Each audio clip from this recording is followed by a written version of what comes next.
આજની ધર્મકથા. શાસન સમ્રાટ એક એવું નામ કે જે ઘણા બધા ક્ષેત્રો પર કૃપા વરસાવવા માટે જ જાણે જન્મ્યું હતું. પરમાત્માનું શાસન વચ્ચેના કેટલાક સમયગાળામાં જ્યારે થોડી દીનતાને પામ્યું એવું આપણે વર્ણન પરથી થોડું સમજી શકીએ.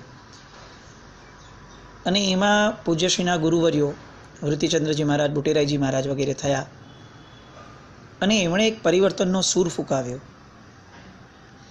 અને એ સૂરને વધુ લોકો સુધી પહોંચાડવા અથવા એમ કહીએ કે એ સૂરને વ્યવસ્થિત ન્યાય આપવા માટે જાણે કુદરતે નેમિસુરીશ્વરજી મહારાજાને આ જગતમાં મોકલ્યા. અને સાહેબે જે રીતે કામ કર્યું એ જોતાં એવું લાગે કે એક નાનકડા જીવનની અંદર કોઈ વ્યક્તિ આટલા કામ કઈ રીતે કરી શકે. આ બહુ મોટું આશ્ચર્ય થાય.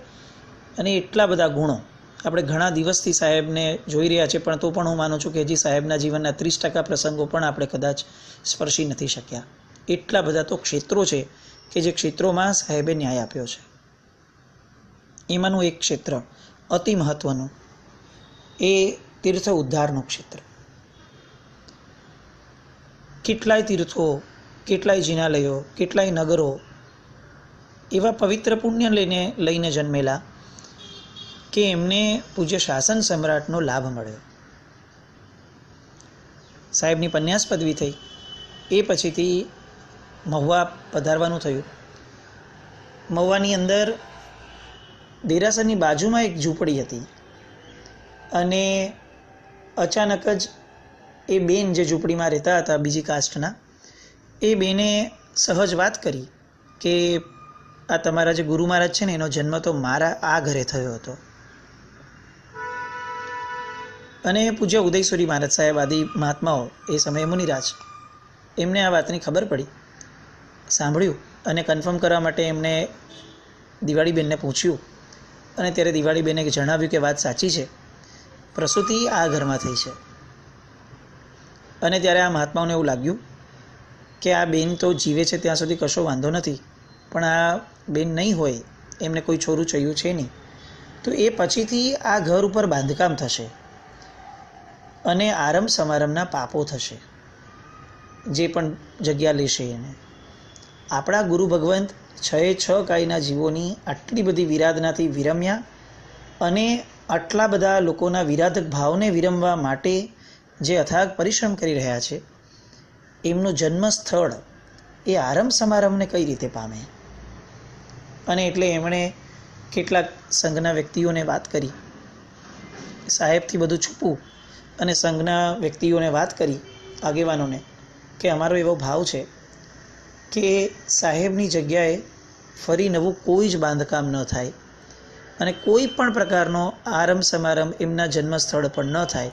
આ બેન જીવે છે ત્યાં સુધી પ્રેમથી જીવે, પણ આ બેન ના હોય એવા સમયે આ જગ્યા શ્રી સંઘની થાય અને શ્રી સંઘ એમાં કોઈ પણ જાતનો આડંબર આરંભ સમારંભ ન કરે, આવી અમારી ભાવના છે.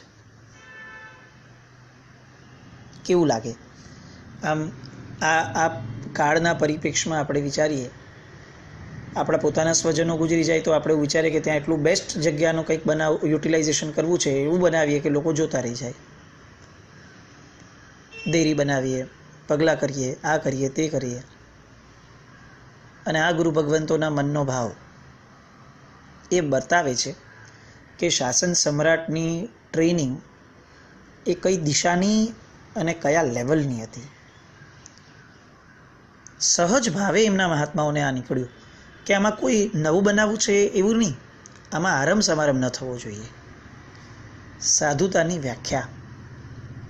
આજે પણ આપણે લોકો પર્વતિથિઓની ઉજવણીમાં બહુ અગ્રીમ બન્યા છીએ, પણ ક્યારેક ખબર નહીં આવું લાગે કે પર્વતિથિઓ, પર્યુષણ આદિ પર્વો, બીજા બધા પર્વો, એની થોડી સજ્જાઈ વગેરે, ચૈત્યવંદનો વગેરે વાંચીએ ત્યારે એક બહુ મહત્ત્વનો શબ્દ એમાં જોવા મળે કે આરંભ સમારંભનો ત્યાગ કરવો.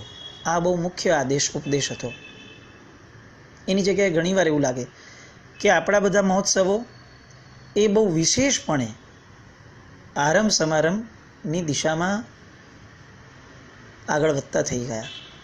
નો ડાઉટ ઉત્સવ જેવો હોય એટલે સામાન્ય થાય, પણ મોડર્નાઇઝેશનના નામે અથવા અત્યારના યંત્રકરણના નામે આધુનિકતા, યંત્રો એ બધાનો ઉપયોગ અનનેસેસરીલી એટલો બધો વધતો જાય કે આપણને એવું લાગે કે જીવદયાના પરિણામ, આરંભ સમારંભથી બચવાના પરિણામ, એનાથી ક્યાંક આપણે દૂર તો નથી થતા જતા ને.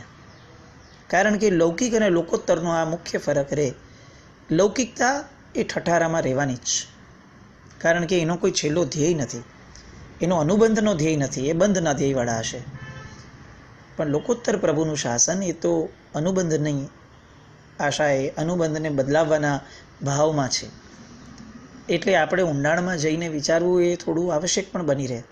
એ બાબતમાં પણ આ ઉદયસુરી મહારાજ સાહેબ આદિ મહાત્માઓનું વિઝન અને શ્રી સંઘના એ સમયના મોભીઓએ પણ સાહેબને આપ્યું સમર્થન એમને વાતને, અને એ જગ્યા પણ લેવાઈ ગઈ.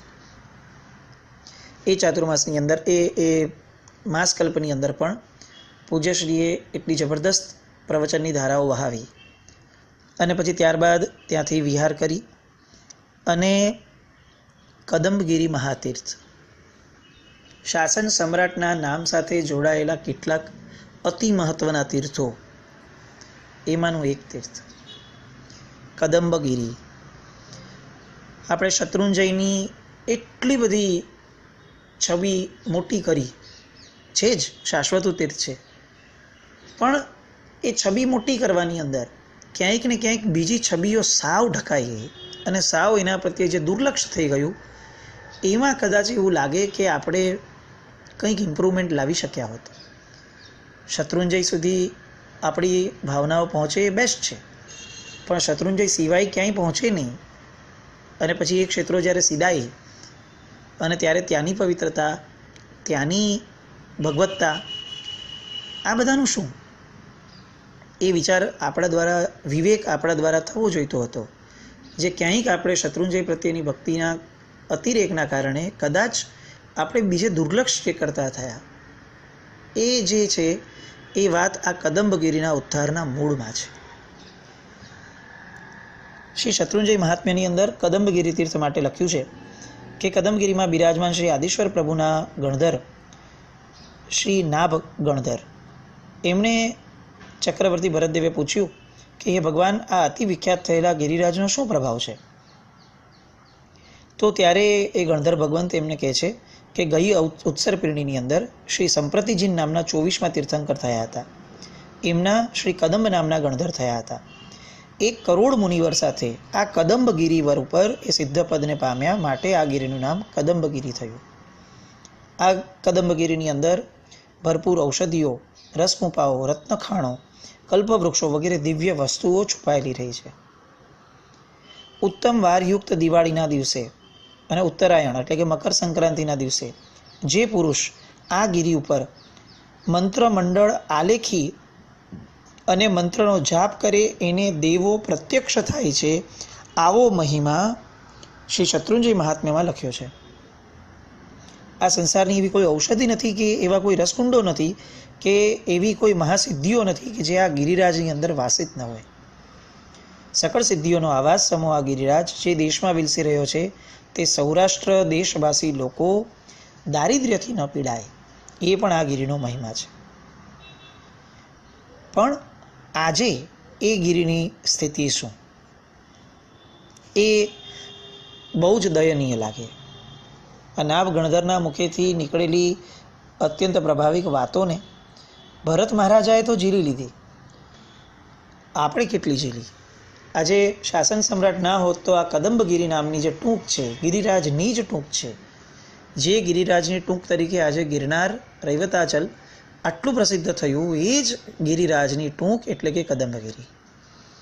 પણ આપણામાંના કેટલા જણે આ તીર્થનું નામ કદાચ સાંભળ્યું હોય તો પણ એ તીર્થે જવાની આપણી પોતાની ભાવના અથવા આપણો આગ્રહ ક્યારે જન્મ્યો, એ પણ બહુ મોટો પ્રશ્ન. 12 ગાઉની પ્રદક્ષિણામાં આ તીર્થ સૌથી પ્રથમ આવે. આવું આ કદંબગીરી તીર્થ, બહુ જૂનો એનો ઇતિહાસ. પણ બાજુમાં બોદાના નેસ નામનું એક ગામ, જેમાં કામળિયા દરબારો રહેતા હતા. કમળા નામના દેવી માતા એમનું સ્થાનક, એને જે પૂજતા એ બધા કામળિયા દરબારો, બહુ જ બધા વ્યસનોથી ટેવાઈ ગયેલા. આ તીર્થનો વહીવટ એ આણંદજી કલ્યાણજી પેઢી કરતી હતી એ સમયે પણ. એટલે બધાને ઈચ્છા થાય કે આવીએ, પણ આ ટેકરી ઉપર ચડી અને એની જે વિષમતા હતી, અને ત્યાં દર્શન પૂજન કરવા માટે કોઈ સાધન નહીં, પરમાત્મા નહીં, તીર્થ સ્પર્શના કરી લેતા, અને ફક્ત નાનકડા એક પગલાં હતા, એ પગલાંની પૂજા કરીને લોકો નીકળી જતા હતા. પણ આ ક્ષેત્ર હવે એના ઉદ્ધાર માટે જાણે પોકારી રહ્યું હોય એવું લાગવા લાગ્યું. કારણ કે જેમના રૂવાડે પરમાત્માના શાસનના એક એક સ્થાનને, એક એક ક્ષેત્રને ગૌરવ આપવાનો નાદ જન્મતો હતો, એવા શાસન સમ્રાટ એમની નજર હવે આ કદમગીરી પર ઠરી. 1966ની એ સાલ. અને પૂજ્યશ્રી તો આ આખી શત્રુંજય મહાત્મ્યમાં વર્ણવેલી વાતોથી પરિચિત હતા. અને એવામાં પૂજ્યશ્રીને ત્યાંના એક શ્રાવકે આવી અને વિનંતી કરી કે સાહેબ, અહીંયાની પરિસ્થિતિ બહુ નબળી છે, આપ પધારો તો કંઈક કામ થાય. અને સાહેબની નજર એકવાર પડે એટલે પ્લાનિંગથી માંડી અને બીજી બધી જ વસ્તુઓ એટલી પ્રિસાઇઝલી પરફેક્ટ થાય કે આપણને એમ લાગે કે જાણે આખીને આખી સિક્વન્સ એમના મગજની અંદર, વર્ષો પછીની પણ એમના મગજની અંદર વિધિન મિનિટ્સ જાણે સેટ થઈ જતી હોય, એવી દીર્ઘદ્રષ્ટિ અને દૂરંદેશી એ પૂજ્ય શાસન સમ્રાટમાં હતી. સાહેબે નિર્ધાર કર્યો અને તરત જ જાણે એમણે ધોધમાર વરસાદ પડવાનો ચાલુ થયો હોય એમ શીઘ્રતાથી વિહાર ચાલુ કર્યો. અને એમના પગરૂપી અમૃતનું સિંચન એ જાણે નીરસ થઈ ગયેલી આ ધરતીને પ્રાપ્ત થયું. અને એના કારણે આ ધરતી નવપલ્લવિત થવાની દિશામાં હવે નવવધુ બની અને શણગાર સજવા લાગી. પૂજ્યશ્રી ત્યાં ગયા, એમણે ઉપદેશ આપવાનું શરૂ કર્યું. અને આ કામળિયા દરબારો એમની જાદુઈ વાણીથી એટલા બધા પ્રભાવિત થયા કે એ લોકો પોતાના બધા જ વ્યસનોના ત્યાગી બન્યા. શું તાકાત હશે સાહેબની, આપણે કલ્પના ન કરી શકીએ. શ્રેષ્ઠીઓ અને જૈન સંઘોના લોકો, એ લોકો તત્વથી પામે તો એમની માટે પણ સાહેબ ભગવાન જેવા બન્યા. અને આ દરબારો કે જેની પાસે તત્વની વાત કરવાનો પ્રશ્ન જ નથી ઉઠતો, એમને પણ એમને અનુરૂપ વાતો કરી અને એમની પાસેથી એમના વર્ષોથી ઘર કરી ગયેલા વ્યસનો એમની પાસેથી કઢાવવા આવી જાદુઈ વાણી, એની પણ સાહેબની એટલી જ ગ્રીપ. બે સાવ વિરોધાભાસી વાતો, એક સાવ સામાન્ય સ્તરની પ્રવચનની ધારા અને એક અતિ તાત્વિક પ્રવચનની ધારા, અને બંનેમાં સાહેબને 100માંથી 120 માર્ક મળે એવું સાહેબનું કેલિબર. અને હવે સાહેબે લાગ જોયો, સમય જોયો, અને એમણે દરબારોને કીધું કે આ ગિરિવર ઉપરની અમુક જગ્યા તમે શેઠ આણંદજી કલ્યાણજી પેઢીને વ્યાજબી કિંમતે વેચાણ માટે આપો. ત્યાં અમારી એવી ભાવના છે કે ધર્મસ્થાનો ઊભા થાય, ધાર્મિક કાર્યો થાય, અને એમાં તમારું પણ કલ્યાણ છે અને બધાનું કલ્યાણ છે. આવી એક સરસ તળપદી ભાષામાં સાહેબે આ દરબારોને એક પ્રપોઝલ મૂક્યું. દરબારોએ ના પાડી કે નહીં સાહેબ, અમારે જગ્યા નથી વેચવી, અમારે તો આપને આ જગ્યા ભેટ આપવી છે. અને જો આપ તૈયાર હો ને સાહેબ, તો અમારે આખું ને આખું આ ગામ આપને ભેટ આપી દેવું છે. એટલે આ વાત સાંભળી તો ખરી, પણ સાહેબે એને બહુ એટલી સિરિયસલી એ ટાઈમે ન લીધી. અને એવું લાગ્યું કે આ સહમતિ મળી ગઈ છે એટલે તરત આણંદજી કલ્યાણજી પેઢીના જે મુખ્ય ટ્રસ્ટી વગેરે હતા એ પ્રતિનિધિઓને બોલાવ્યા અને સિલેક્ટેડ 9 પ્લોટ, જે સાહેબે પોતે સિલેક્ટ કર્યા, એવા 9 પ્લોટનો દસ્તાવેજ લખવાની શરૂઆત કરી. પેઢીએ લખવાની શરૂઆત કરી. અને ત્યાં જ્યાં દરબારો રોકાયા, 1 મિનિટ ઉભા રહો, તમે દસ્તાવેજમાં શું લખી રહ્યા છો? અમે આ જગ્યા પેઢીના નામે વેચાણ માટે નહીં આપીએ, અમે સાહેબના નામે આપશું. બધા સ્તબ્ધ, શાસન સમ્રાટ પણ સ્તબ્ધ. આ ગુગલી આવી. ભલે એ લોકોએ કીધું હતું, પણ આ મેટર એ રીતે નથી લીધી સાહેબે પણ. એટલે સાહેબે બહુ પ્રેમપૂર્વક એમને સમજાવવા પ્રયત્ન કર્યો કે અમે તો સાધુ છીએ, નિર્ગ્રંથ છીએ, અમારા નામે શું હોય, અમારા નામે લેવાય પણ નહીં કાંઈ.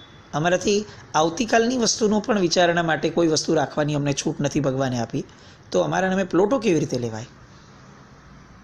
અને ત્યારે એમણે ના પાડી કે અમારા ધાર્મિકતા અનુસાર હું આ નહીં કરી શકું.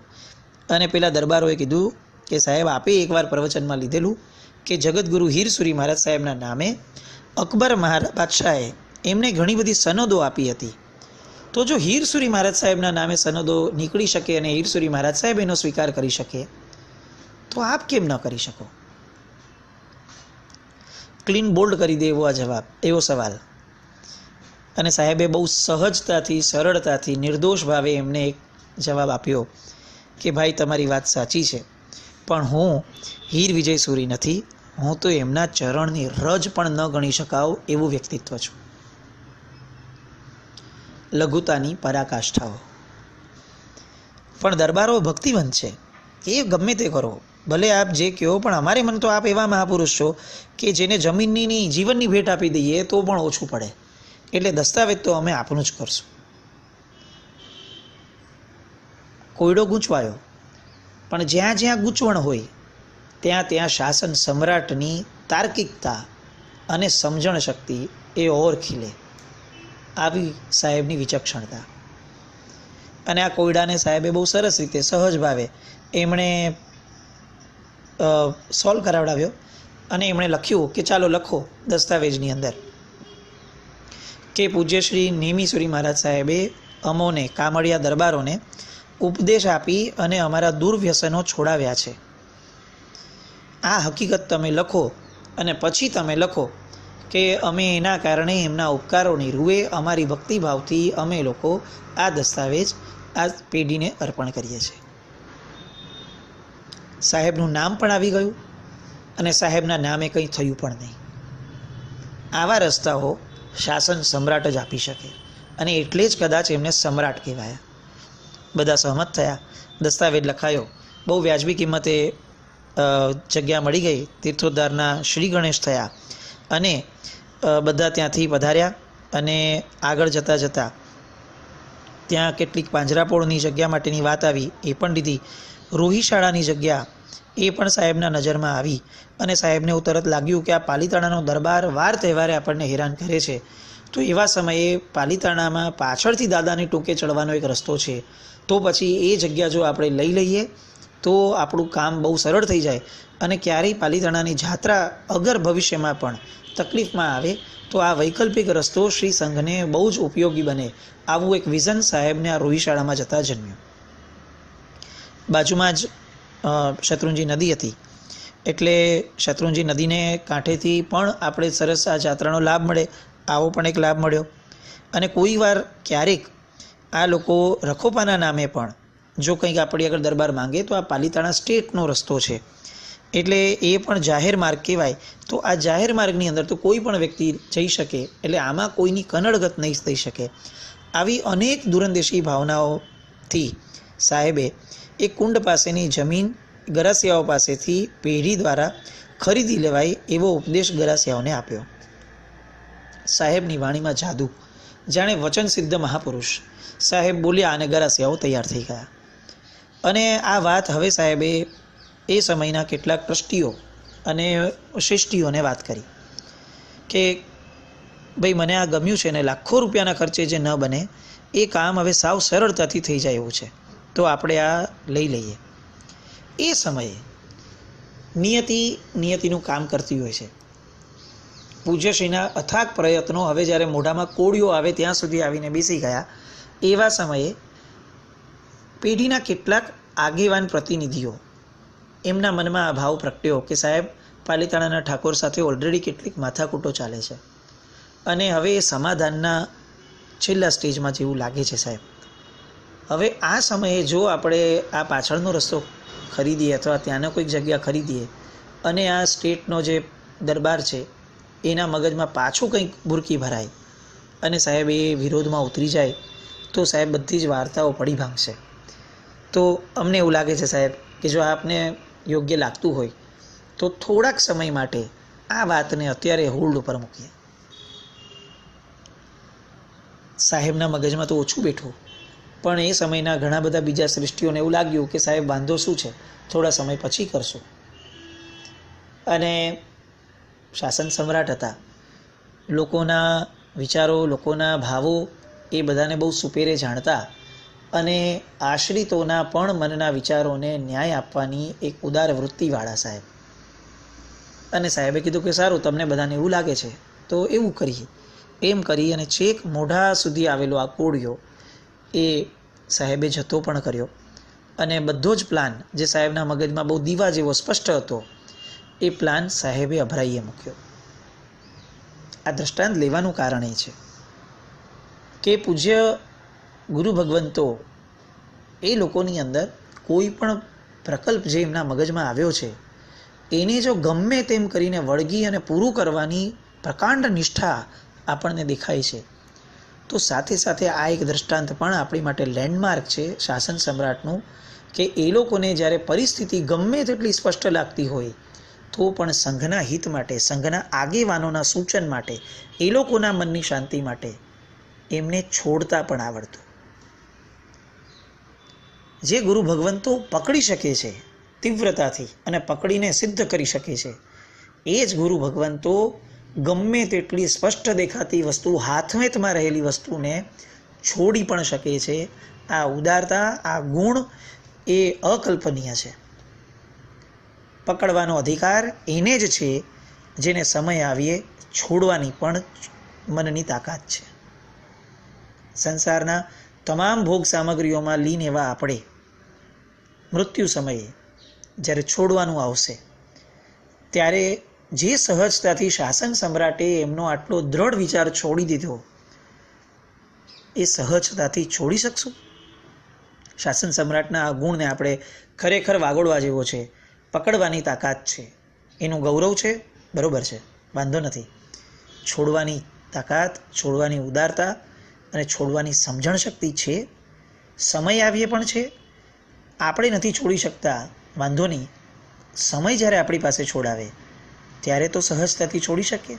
આટલીક પણ જો સમજણ શક્તિ, ઉદારતા અને સ્પષ્ટતા આપણા જીવનમાં આવી જાય તો અનેક પ્રશ્નો આપણા જીવનના પણ સોલ્વ થઈ જાય. શાસન સમ્રાટની તીર્થોદ્ધારની ધારા હવે શત્રુંજયના એક એવા પ્રશ્ન તરફ આવે છે કે જે પ્રશ્ન અને એનું નિરાકરણ સાહેબે જે રીતે લાવ્યું, જે બાહોશતાથી, એડવેન્ચરસ વૃત્તિ અને ચાણક્ય નીતિ જેને કહી શકાય, એવું એક શત્રુંજય માટેનું એમનું પગલું. અને એમણે જે રીતે દરબારને માનસિક રીતે પરાસ્ત કર્યા, એ બધી વાતોને આવતીકાલે જોઈએ. જીનાગના વિરુદ્ધ કંઈ પણ બોલાયું તો મિચ્છામી દુક્કડમ. જૈનમ જયતિ શાસન.